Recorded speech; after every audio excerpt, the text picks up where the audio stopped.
Alright, so this is our first session doing a podcast together, and we are called the Midnight Prata Sessions.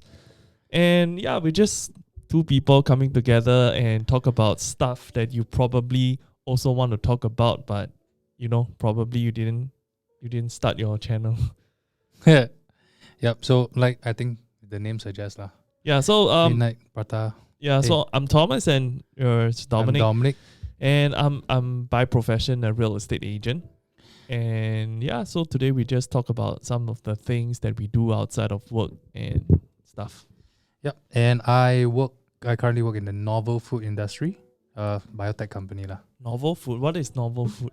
Novel food. So the recent trend, alternative proteins. Mm-hmm. Beyond meats, impossible meats. Okay. Yeah, but the company I work for actually doesn't use plant-based protein.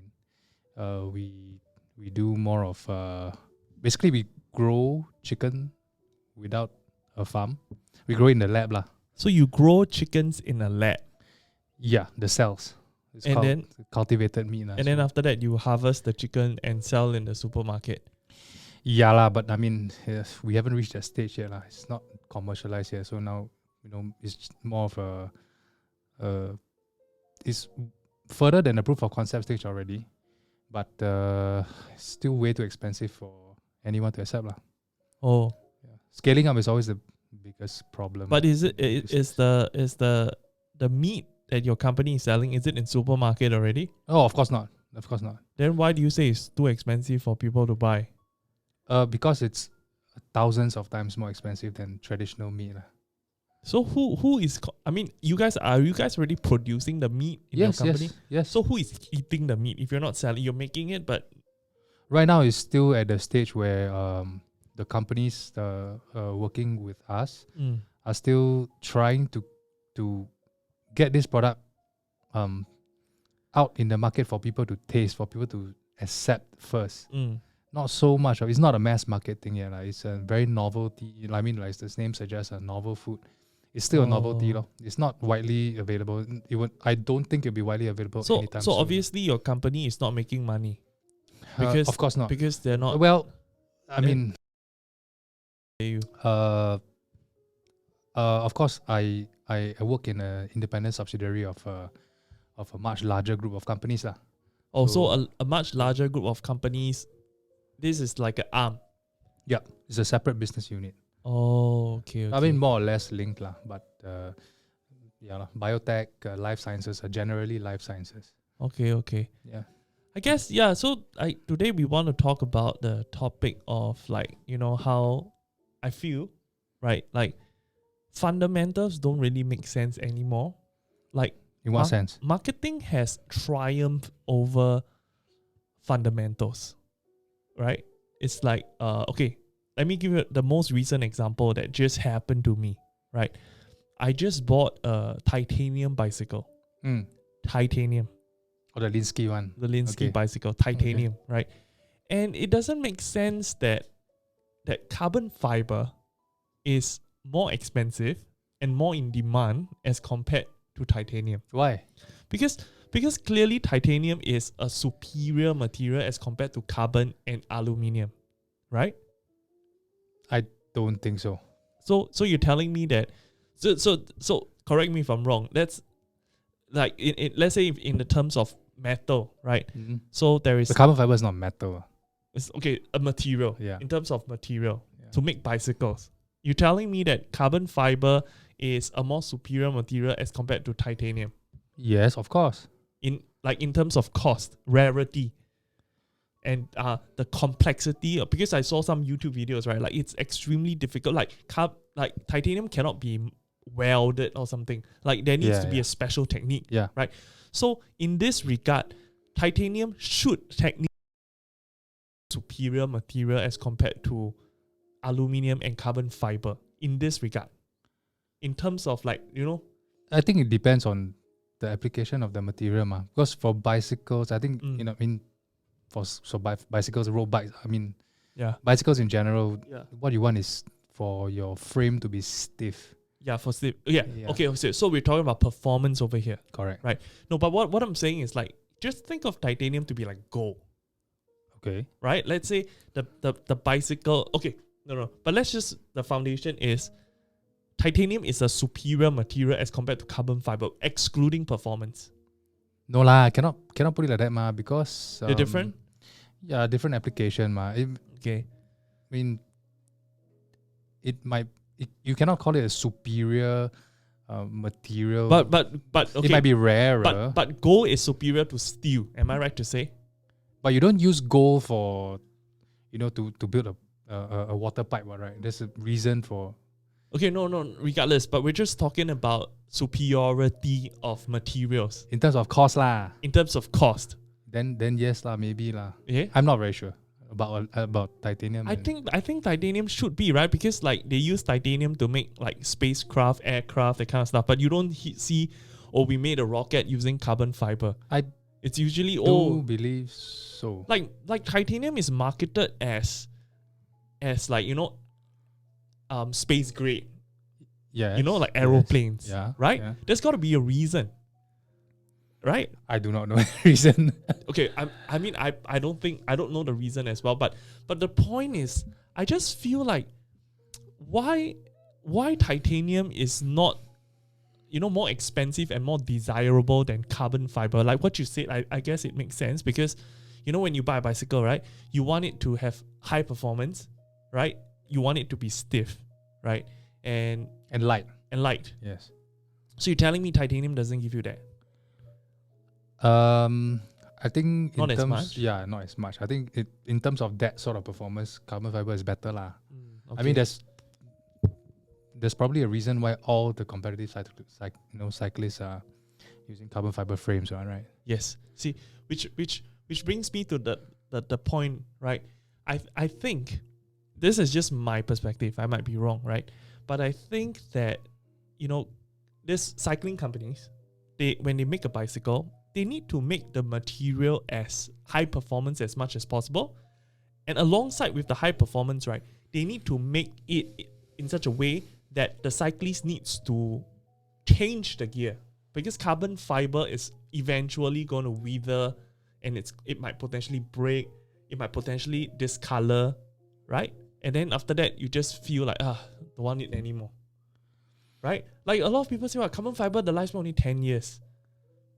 Yeah, because it's very brittle, ma. Brittle, exactly. Brittle. That's why like companies, the cycling companies, right, they have to make the bicycle high performance and brittle at the same time.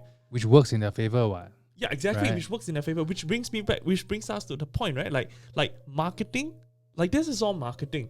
Why don't people go for in this case, I don't really think so. I don't really think it's a marketing gimmick.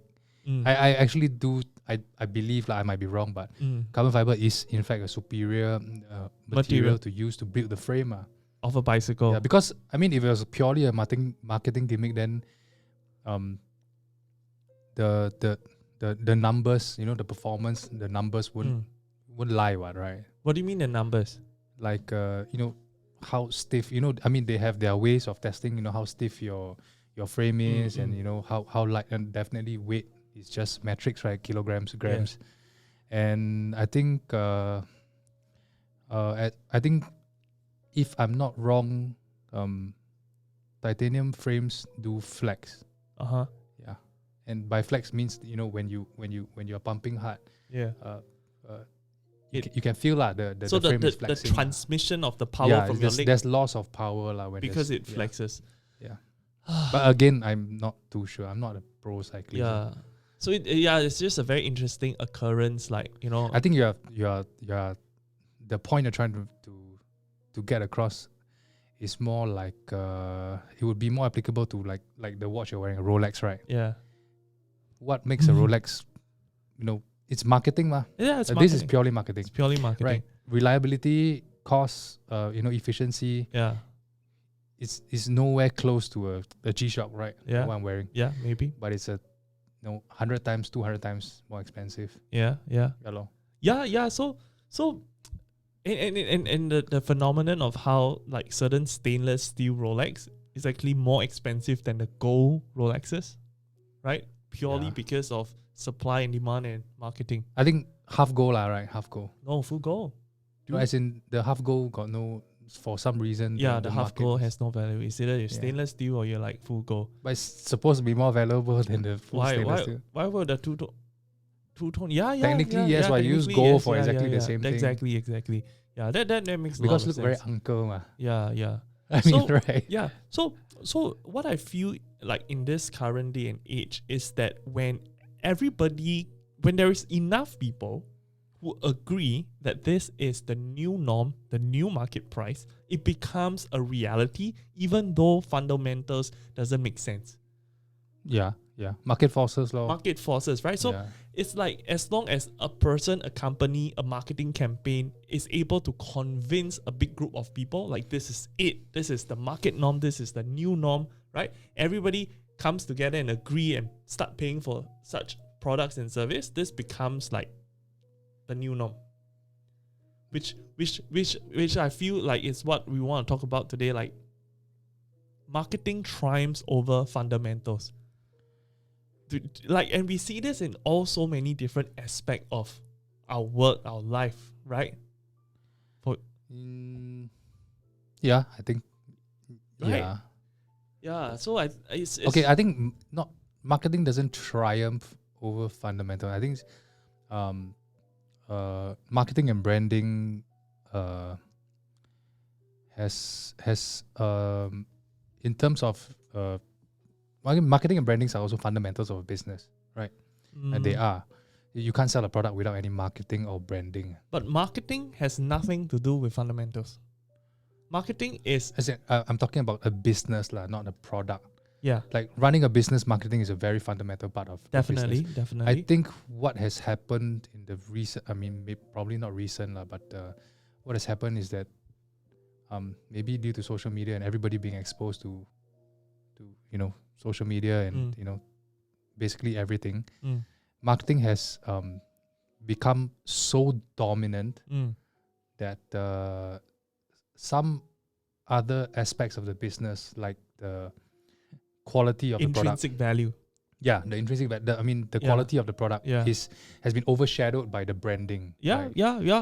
Like one very good example is the iPhone users versus Android users. Yeah. The is forever, they will always say, iPhone is it's a shit phone. Yeah. The specs are lousy. Yeah. But when I'm an iPhone user, you're an iPhone user. I think we can both agree that it might be inferior in terms of specs, but when you use it, Yeah. iPhone still feels better for some reason. iPhone still feels better. But then an Android user, will have a lot to say. But then it's like we don't even give the Android a chance. Like when you talk spec to spec, I don't even know what spec to spec means anymore because I don't even check out Android. Exactly. Yeah. So that is branding, I think that they did a damn good job at branding, Yeah. to the point where the newest, I don't even know what the newest Samsung model is, Yeah. right? Yeah. Or the newest Huawei or whatever. I It's eliminated. can't be Yeah, bothered. exactly. Yeah. Yeah, and okay, like even for me as a real estate agent, right? A lot of things doesn't make sense. It's like I'm sure you've seen in the news, Pasir Ris 8, $2,000 per square feet. Yeah. Do you know? I mean, if you don't know already, do you know that the people who bought in the initial stage, right? They made $400,000 in one day. In one Oh, day. this is one of those projects where they release phase 1, phase 2, phase 3, is it? No, they just release everything in one day. Because So the people who bought in the morning made 400,000 yes, as compared to the, yes. holy shit. Like let's say for example, you know unit and stack, right? The first two numbers, the unit number, the last two is the stack. Okay. So assuming let's say stack 07, right?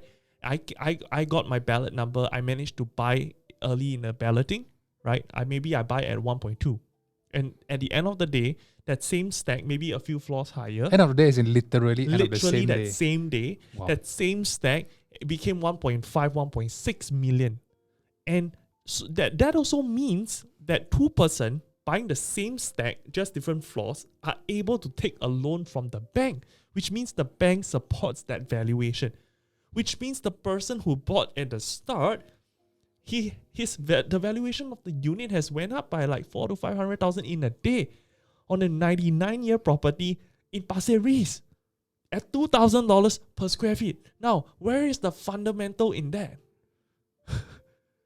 Right? Like marketing is so It's like everything these days. But I mean, I'm very ignorant about this, but how do the developers market that product? Was it even marketed? It was heavily like marketed. in what aspect? Where?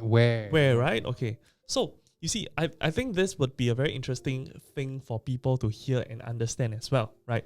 A lot of property buyers, they are very against the developers paying high commission to agent, right? Okay. But when Yes. developers pay high commission to agent, it doesn't mean that the property cannot sell. It also means that this is part of their marketing cost. So instead of putting their ads on the buses, on TV or radio, they just incentivize the agent by paying them a huge amount of commission, right, to go and sell the property, right? And what better way to sell the property than to incentivize the agents themselves, because they have direct influence over the buyers, right? So when developers pay high commission, it is a sign that this property is well marketed, because But okay, coming from yeah, a normal, common layman, right? There seems to be a conflict of interest, right? why is that so? Because, I mean, okay, let's say you have a new development, a new project that is, for example, the Forest Woods. Oh, okay, Forest Woods, Right, it's right next to Sold Serangoon out, MRT, everything. Day one, I think like everything is 70-80%. like It's what you are looking for in a condo, right? Yeah. They don't have to pay a commission; it will sell out immediately, what? Yeah. So they don't have to pay a 3%, 4%, I don't know, however many percent commission. In fact, from what I know from Martin, it was like 0.5% or something like that. They're about, yeah. So so I mean, So okay, from a layman, this my this is what perspective. we call progressive marketing. Think about it like a snowball rolling down a hill, right? So a snowball rolling down a hill. At the start, that snowball is very small. As it rolls and rolls and rolls, it becomes bigger and bigger and bigger until it's enough to crush you. Okay. You can think about that, right? So every time when a property is what we call pre-launch, right, there would be what we call an intrinsic hype, right? Because people are curious, then they just want to, like maybe in that location there hasn't been a new property for the longest time, and people are just like, nobody needs to market, people just want to go there, right? And then after that hype will die down, and then the developers would have to progressively spread their funds into different forms of marketing, right? They maybe after the initial phase is died down, then people like let's just say, for example, Hello Kitty. When Hello Kitty launched, McDonald's don't need to market, right? People will just queue up, because this is what we call the intrinsic hype at the start. But after that, if McDonald's wants to keep up selling the Hello Kitty, right? Maybe what they need to do is they have to, like, I don't know, maybe sell the meal cheaper to get people to buy the Hello Kitty. So this it doesn't mean, I don't think so. The queue for the stupid Hello Kitty thing is ridiculous. yeah lah. But but what the point I'm trying to say is, right, that I believe, because I believe in marketing, right? I believe because you're an agent. Why? No, I'm not just talking about property. Yeah.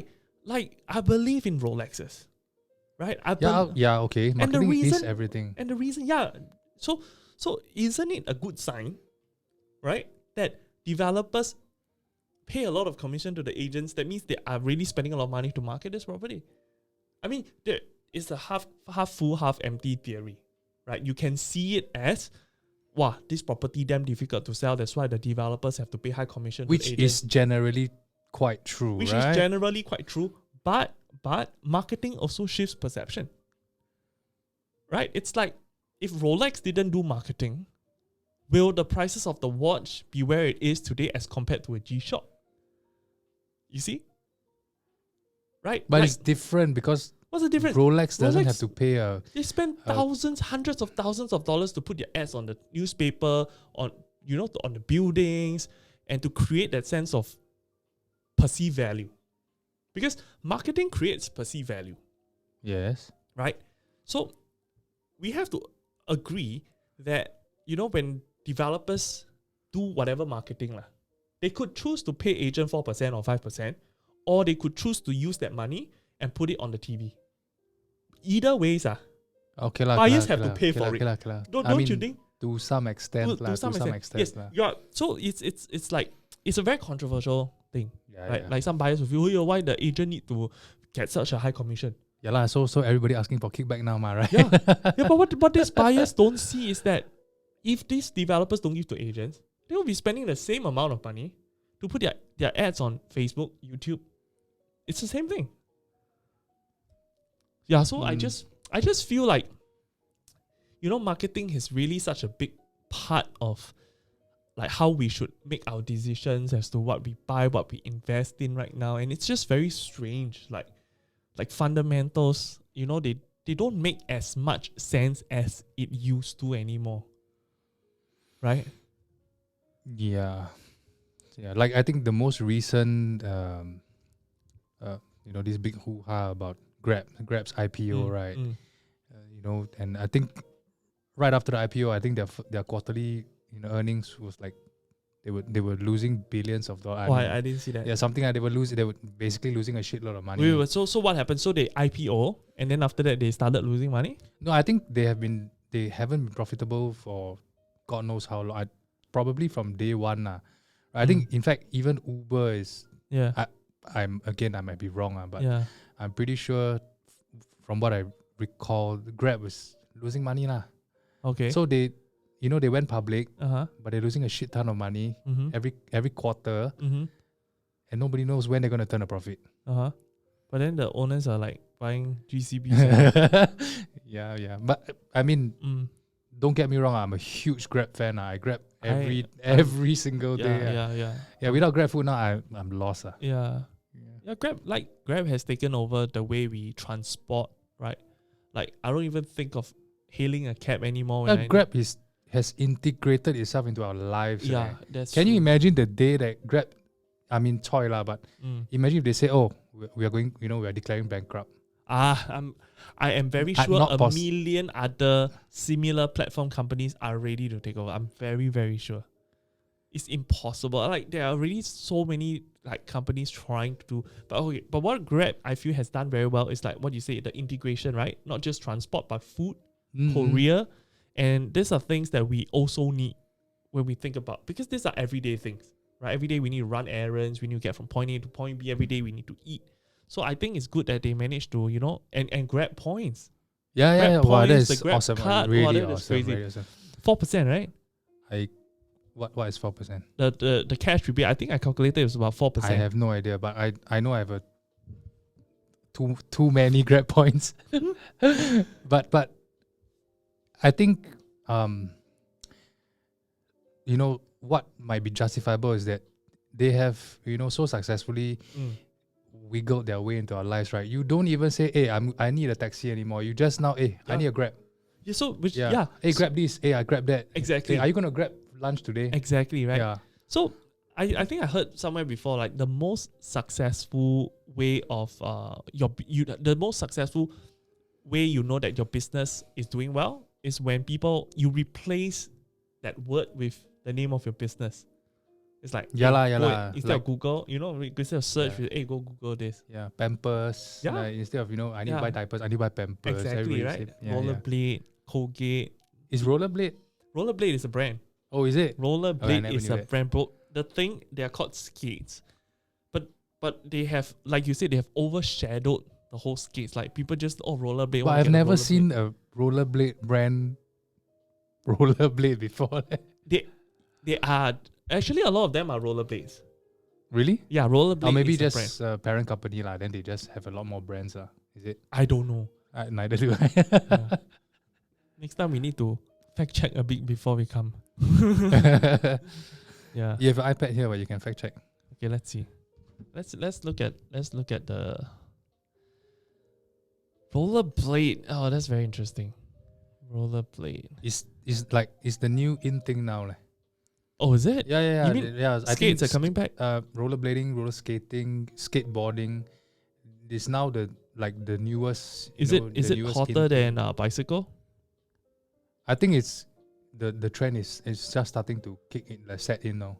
Really? Yeah. And my son is going for his first rollerblading class. You bought on Monday. You yeah, bought yeah, him. bought the, you the, bought the him kids sk- one lah. You bought him skates or rollerblade? Because rollerblade is the brand. Rollerblades. So As you in, bought no, rollerblades. I don't know. I bought from You see, Decathlon. lah. this is rollerblade.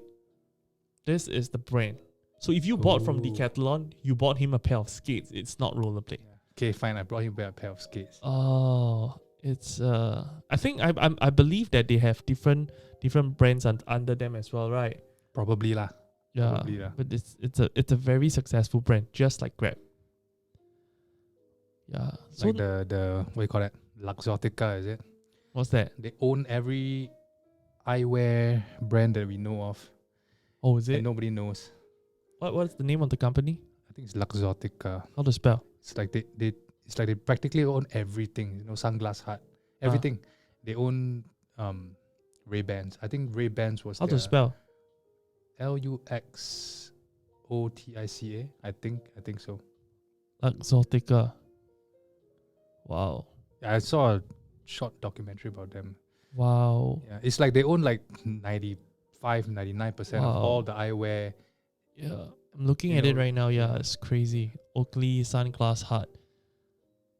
Wow. Yeah, so it's Like Monopoly already. Monopoly, man. Yeah, so I think it's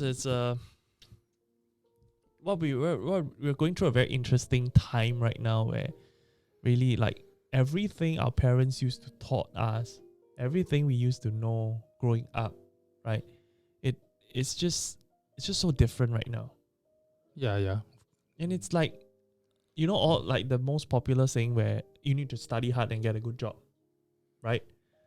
Versus Now gamers make $1 million. yeah, exactly, right? So you study hard, you get a good job, and then the society tells you how much you're worth. Fresh grad, how much? 3,000, 3,002, right? Society tells you as a degree holder, that's how much I you're worth. don't think society tells you lah. It's more of a again supply demand thing. Lor. Mm-hmm. Like I would say in the past 5-10 years, Mm-hmm. A fresh grad from the IT Mm-hmm. sector, Mm-hmm. I think the demand now is insane. It's like a huge lack of people in the IT industry. Of course, not Mhm. just the good ones lah, right? So Uh-huh. yeah, lor, I think it's a supply demand thing, lor, because everybody is moving towards every business has a substantial investment or a substantial portion of the business vested into e-commerce or some for social media, Yeah, branding campaigns and whatever. Yeah. You need all this, right? It used to be videographers and production artists are super underpaid, way overworked. Yeah. I mean, look at how much they're paid now, Yeah. right? It's like So I mean, everybody's freelancing, they're earning pretty good money, I think. yeah. Yeah, and the interns, like those that haven't even gotten their diploma or degree, they're charging you Yeah. quite ridiculous Yeah. amounts of money. I think you should know, I right? should You have know. some experience in Yeah. video editing and stuff Yeah. like that. Photographers, but of course, depends also lah. Like photographers, the industry. Last time, a wedding photo shoot will cost you how much? Now it's like dirt cheap. Right? Everybody can do it. Yeah, exactly. Yeah. Right? Yeah. Last time wedding photography, you need like wow. But and I think there's also like a lot of information out there right now. Like you can learn it easily on YouTube. Okay, not easily, but if you Not wanted easily to, lah. Not Okay, easily. not lah. easily. I can't do it for shit. No. Really. If you, Really, I can't. I swear, if you put in the hours, definitely you can. If you put in the hours and you're consistent at it, there will be enough content on YouTube to definitely get you to a semi-pro level, 100% free content. You don't even have to sign up for anything. I'm 100% sure. I cannot. I'm No, that's I'm because just not That's artistic. because you don't want it. Yeah, I got enough. no. Yeah, I got no inclination. Yeah, Yeah. if you really wanted to. Yeah, Right. if I really want to. Yeah. I don't know. Maybe. Yeah, lor. So I think it's changing, and it's just very interesting these days, lah. Like getting a degree versus having couple million of followers.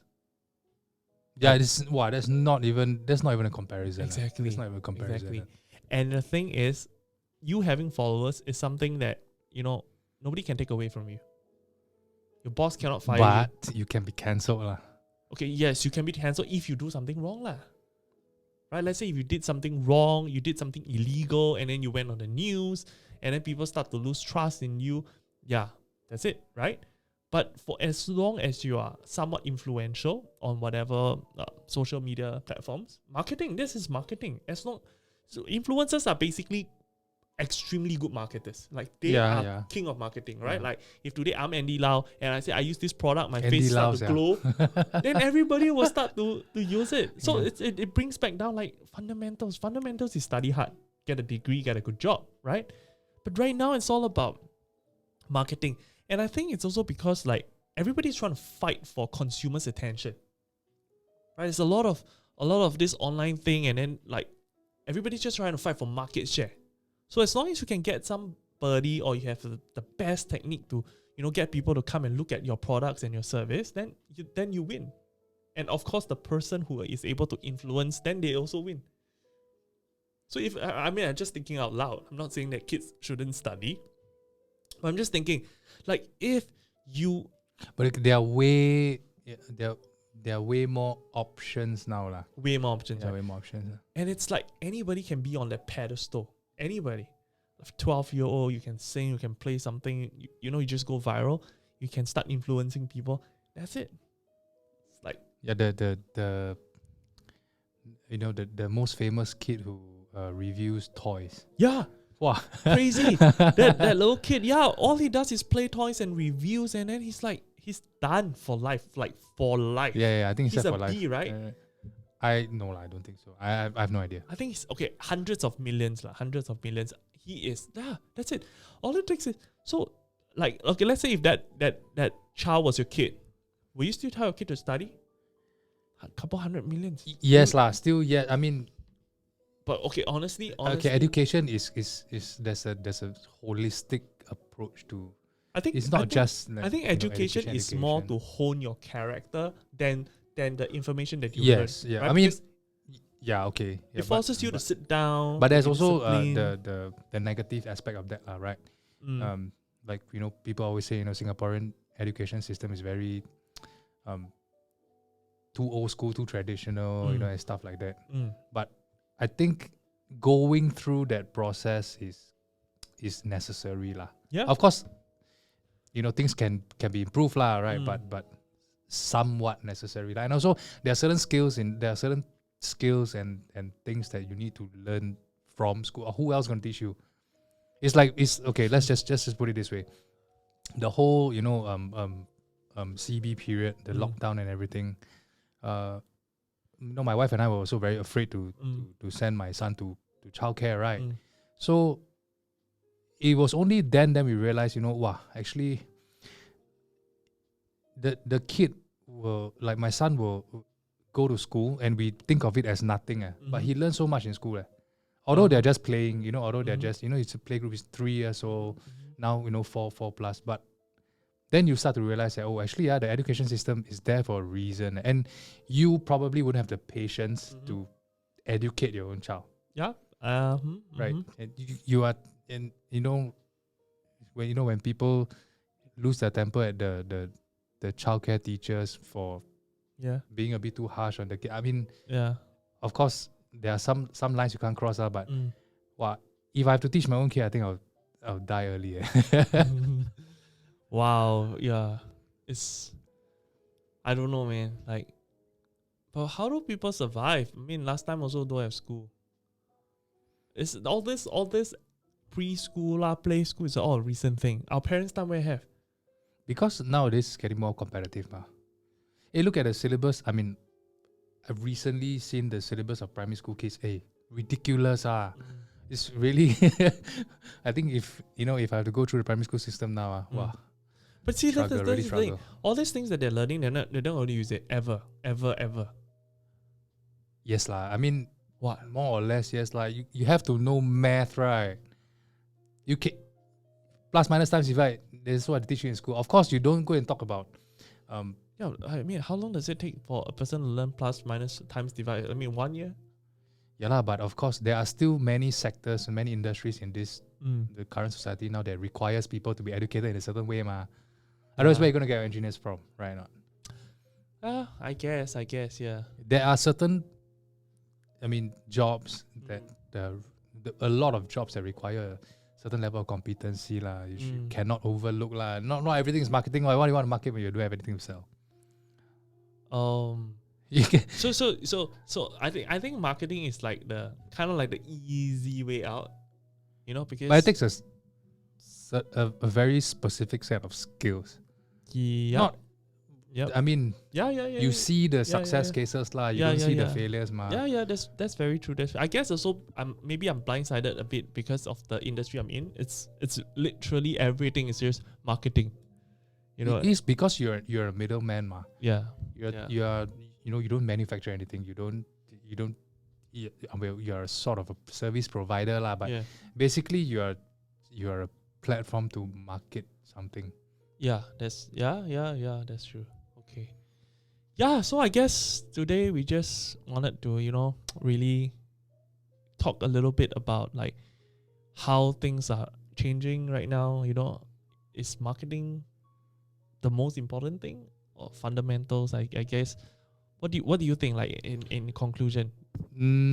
How about the biggest marketing gimmick of all time? What was it? Diamonds, the diamond, DBS, the DBS. Yeah. Right. Yeah. What do you think? What do I think? I think they have managed to successfully objectify love into an object. Right? Very often, how big is your proposal ring? Your diamond ring is how much you love your wife, your fiance, right? You don't have it, you cannot propose. So they have taken a very powerful emotion, which is love, put it into an object, and make people buy it. If not, but isn't it a very Chinese thing also? Where the proposal ring has to be 3 months or something? No, dude, this is all marketing, man. Before diamond rings, there was no such thing. Oh, but it all came from DBS, It all came from DBS, man. But is it still applicable today? Like, is this? It is. Really? It is. I mean, like our generation, right? Are we really that?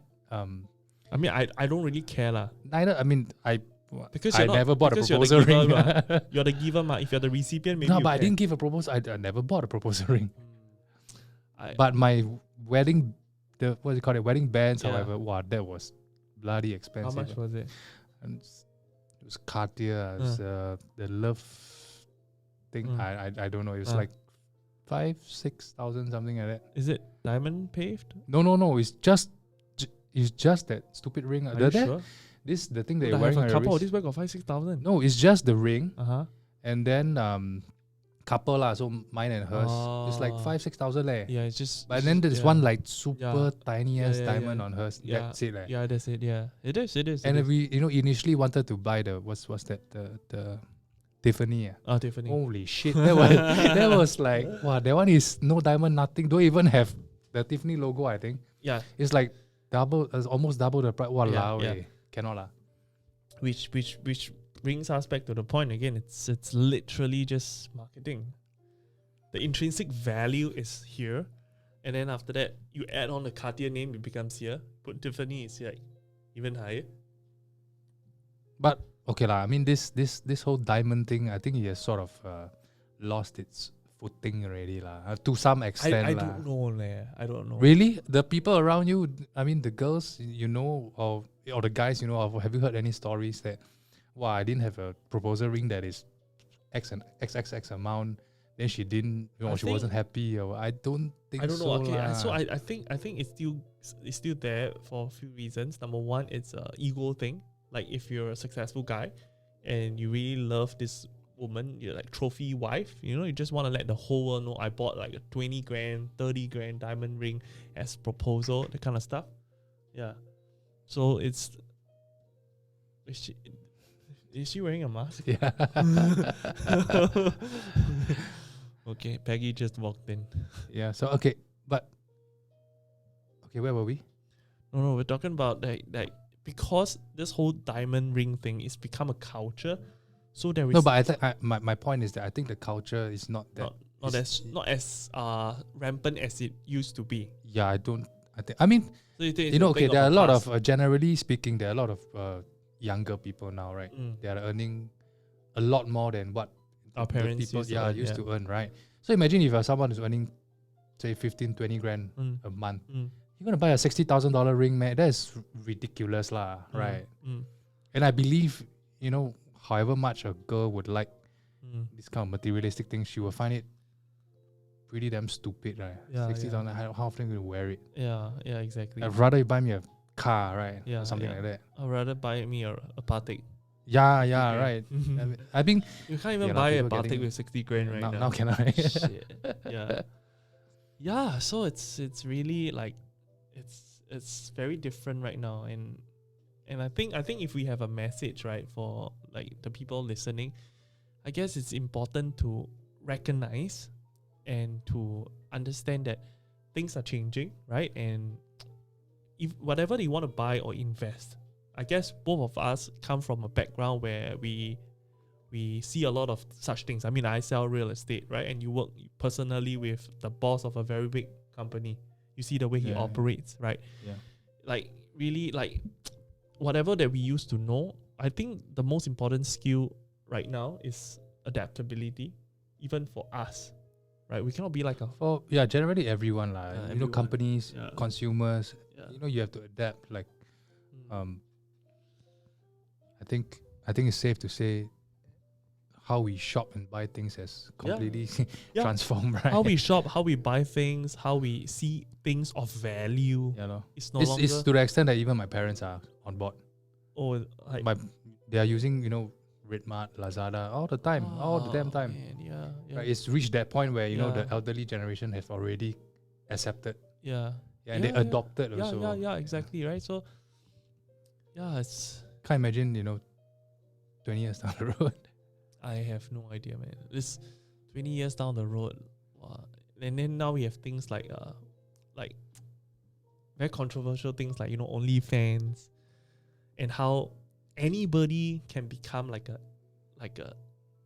actor or actress, doing contents that you cannot get on mainstream media and charging people for. But I believe, I know OnlyFans is used more for the adult, the adult content stuff. But I believe there is quite I don't know how substantial, but there's quite a substantial number of content creators on OnlyFans yes. who are like I know what you mean. really like artists, or Yeah. they really they use hold that- classes. So Yeah. so it's a good platform. I would say it's a good platform. Definitely is. But what I am worried is that it becomes the stage where youngsters find it an easy way out. But it is, ma. Yeah, It is, ma. yeah lah. It is lah. It's just how, like, being an influencer or whatever it is, lah, right? It can be gone tomorrow. So you have to, adapt as quickly as you did Yeah. to move on, right? And otherwise, that's it, right? Yeah, that's true. Okay lah. So I guess for today, we just want to talk a little bit our first podcast session, and I think it's very interesting to see our perspective and how we see things are changing, and how we should really cope with this ever-changing times. Even how we educate our next generation it's got to change. Yeah, man. And I'm working on how we change how we manufacture food, how we farm, right? Yeah. So like you said, adaptability. Okay, so I guess this is the end of the first episode. Thank you guys for watching, and we'll see you in the next one.